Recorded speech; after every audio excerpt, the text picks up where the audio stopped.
Hello, আমি বলছি। আমি আইসিএসসি বোর্ডের ছেলেমেয়েদের জন্য বলছি।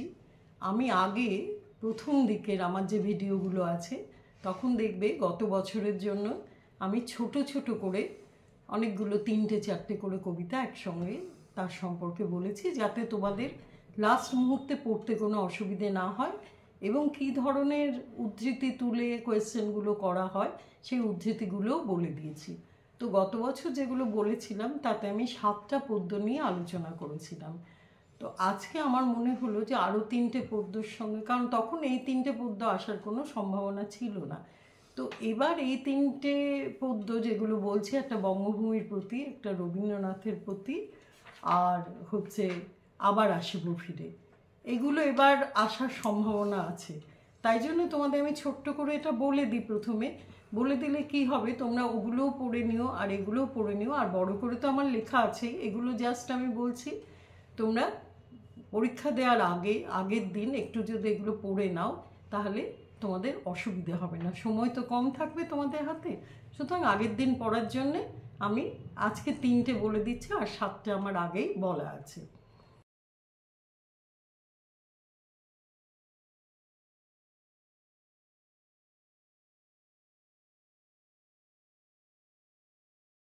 তাহলে আমি শুরু করছি, তোমরা একটু ভালো করে শুনে নাও। প্রথম কবিতা বলছি বঙ্গভূমির প্রতি। আমি কিন্তু ছোট করে তার ব্যাখ্যাটা করে দিচ্ছি। লিখেছেন কে? মাইকেল মধুসূদন দত্ত। কবি প্রথম জীবনে ইংরেজি সাহিত্য চর্চা করতেন। পরে তিনি অনুভব করলেন যে বঙ্গভূমি তার মাতৃভূমি হওয়া সত্ত্বেও তিনি তার জন্য কিছুই করেননি। তাই তিনি পরে বাংলা ভাষার সাহিত্য চর্চায় ব্রতী হন। এই কবিতায় তিনি কি বলেছেন? তিনি বঙ্গমাতার উদ্দেশ্যে বলেন যে বঙ্গমাতা এবং সাহিত্যপ্রেমী বাঙালির মনে যেন তিনি চিরকাল স্থান পান। এটাই তার মূল বক্তব্য। তিনি উচ্চাশা পূরণ করতে গিয়ে যদি তার কোনো ভুল ভ্রান্তি কিছু হয়, বঙ্গমাতা যেন তাকে ক্ষমা করেন। আর কবি জানেন যে মানুষ মাত্রই মরণশীল, তাই তিনি অমরত্বের দাবি করতে চান না। যেমন জীবন নদীও তো বহমান, নদীর জল যেমন কখনো স্থির থাকে না, তেমনি জীবন প্রবাহ বয়ে চলে। তবে কবি পার্থিব অমরত্ব অপেক্ষা মানুষের মনে তার সাহিত্য, তার কবিতা, কাব্যের মধ্যে দিয়ে বেঁচে থাকতে চান। কিন্তু এই ধরনের বাসনা প্রার্থনা যখন কবি করছেন, তখন কবির মনে একটা প্রশ্ন জাগে যে তার তো এমন কোনো গুণ নেই যে বঙ্গমাতা তাকে এই ধরনের অমরত্বের বর দান করবেন। তখন তিনি বঙ্গমাতার কাছে প্রার্থনা করেন যে বঙ্গমাতা যেন তাকে, বাংলা মা যেন তাকে ভালোবেসে তার ভুল ভ্রান্তি ক্ষমা করে বঙ্গবাসীর মনের মধ্যে একটা জায়গা করে দেন। কবি পুরো কবিতাটা জুড়ে কবির একটাই প্রার্থনা যে তিনি তার কাব্য, সাহিত্য ইত্যাদির মাধ্যমে মানুষের মনে যেন বেঁচে থাকেন, পদ্ম ফুলের মতো ফুটে থাকতে চান তিনি। পদ্ম ফুল যেমন মানুষ সরোবরের বুকে সব কটা ঋতুতেই প্রস্ফুটিত হয়ে প্রকৃতির সৌন্দর্য বৃদ্ধি করে, কবি মধুসূদনও তেমনি ঈশ্বরের আনুগত্যে মানুষের মনে একটা চিরস্থায়ী আসন করতে চান।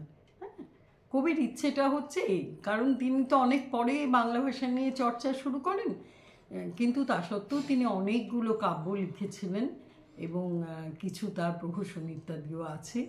তো সেগুলোর মধ্যে দিয়ে তার মনে হচ্ছে যে এই লেখাগুলো মানুষ তখনই ভালোভাবে বাঁচে যখন সে মারা যাওয়ার পরেও লোকে তাকে মনে রাখে। কবিও তাই চান যে এমনি অমরত্ব তিনি চান না, কিন্তু তার সাহিত্য কবিতার মাধ্যমে তিনি সবার মনের মধ্যে, বঙ্গবাসীর মনের মধ্যে তিনি থাকতে চান। আচ্ছা, এটা হলো কবিতাটা তোমাদের বললাম। এবার এই কবিতার কোন উদ্ধৃতিগুলো দিয়ে প্রশ্ন করা হয় আমি উদ্ধৃতিগুলো বলে দিচ্ছি। 1 নম্বর, রেখমা দাসের মনে এ মিনতি করি পদে, সাধিতে মনের স্বাদ ঘটে যদি পরমাদ, মধুহীন করুণা গো তব মনোকোকনদে। 2 নম্বর উদ্ধৃতি, প্রবাসে দৈবের বসে জীবতারা যদি খসে, এ দেহ আকাশ হতে নাহি ক্ষেত তার। 3 নম্বর, চিরস্থির কবে নীর হায়রে জীবন নদে। 4 নম্বর, কিন্তু যদি রাখো মনে নাহি বা ডরি সমনে, মক্ষিকাও গলে না গো পড়িলে অমৃত রথে। 5 নম্বর উদ্ধৃতি, কিন্তু কোন গুণ আছে যাচে বোঝে তব কাছে হেন অমরতা আমি, কহ গো শ্যামা জন্ম দে। 6 নম্বর, অমর করিয়া বর দেহদাসে সুবরদে। 7 নম্বর, ফুটি যেন স্মৃতি জলে মানুষে মা যথাফলে, মধুময় তামরস কি বসন্ত কি শরদে। এটা হলো বঙ্গভূমির প্রতি। এই কবিতাটার পুরো ভিডিওটা কিন্তু আমি একদম মানে লাইন বাই লাইন কিন্তু আমি আগে একদম প্রথমে আমার যে চ্যানেলটা আছে তার প্রথম দিকে দেখবে, একদম আমি খুব ভালোভাবে সেখানে আলোচনা করেছি, কবিতাটা আলোচনা করেছি, তার প্রশ্ন উত্তরগুলো সব বলেছি। তো আগে এটা পড়ে নেবে, নিয়ে এটা আমি ছোট করে বললাম জাস্ট তোমাদের পরীক্ষার আগের দিন মনে রাখার জন্যে, ঠিক আছে? এবার আমি আরেকটা কবিতা বলি, যেই কবিতাটাও আসার সম্ভাবনা আছে, সেটা হচ্ছে আবার আসিব ফিরে, জীবনানন্দ দাশের। এটা এই কবিতাটা নেওয়া হয়েছে রূপসী বাংলা কাব্যগ্রন্থের অন্তর্গত। কবি জীবনানন্দ দাশ জন্মান্তরবাদে বিশ্বাসী। তিনি চান পরের জন্মেও তিনি বাংলার মাটিতেই জন্মগ্রহণ করবেন। তিনি জানেন হয়তো তিনি মানুষ রূপে নাও ফিরতে পারেন, কিন্তু যে কোনো রূপেই হোক না কেন, শঙ্খচিল বা শালিক বা ভোরের কাক, হাঁস, এভাবেও তিনি আবার জন্মাতে চান।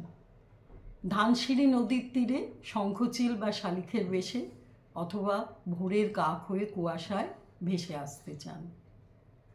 ভেসে আসতে চান তিনি কাঁঠাল গাছের ছায়ায়। হাঁস হয়েও তিনি সারাদিন কলমি শাকের গন্ধ ভরা জলে ভেসে বেড়াতে চান পরজন্মে। তিনি কার্তিক মাসে নবান্নের দেশে আবার ফিরে আসার স্বপ্ন দেখেন। কেন এই এত স্বপ্ন দেখা কবির? কারণ কবি প্রকৃতিকে, বাংলার প্রকৃতিকে খুব ভালোবাসেন, তাই তিনি বাংলাকে ছেড়ে থাকার কথা কল্পনাও করতে পারেন না।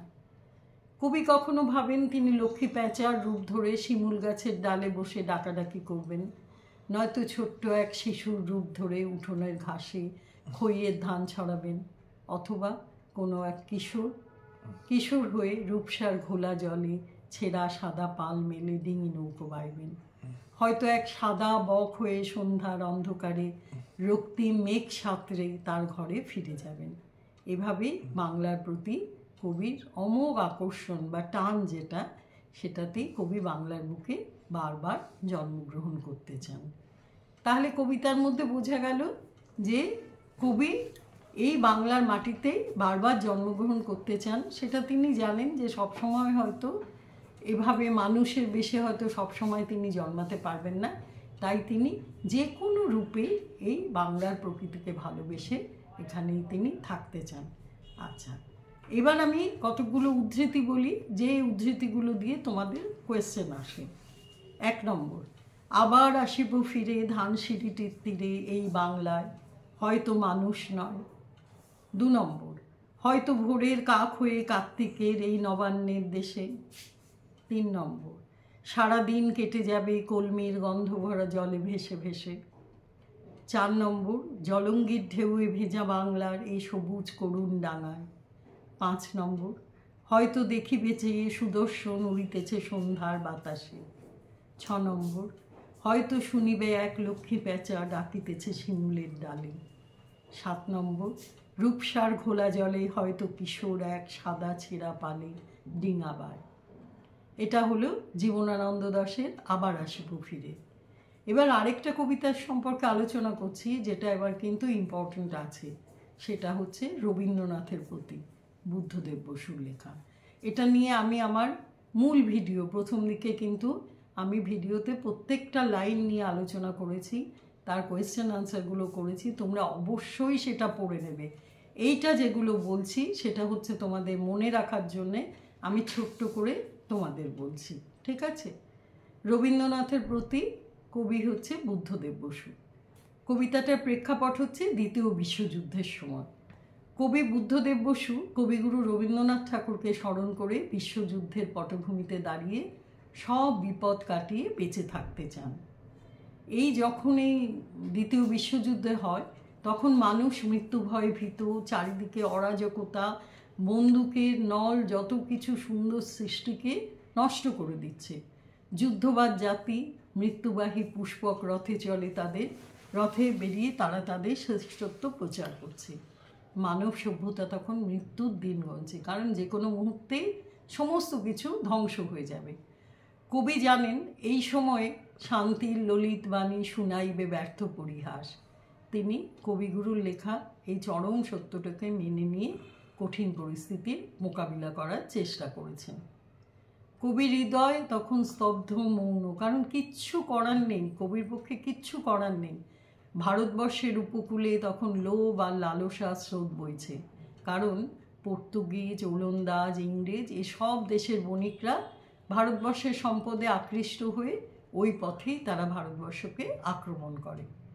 কবির পক্ষে এই দুঃখ, দুর্দশা, ঘৃণা সহ্য করা সম্ভব হতো না যদি না তিনি কবিগুরুকে স্মরণ করে তার অভয়বাণীর মন্ত্রে উদ্বুদ্ধ হতে পারতেন।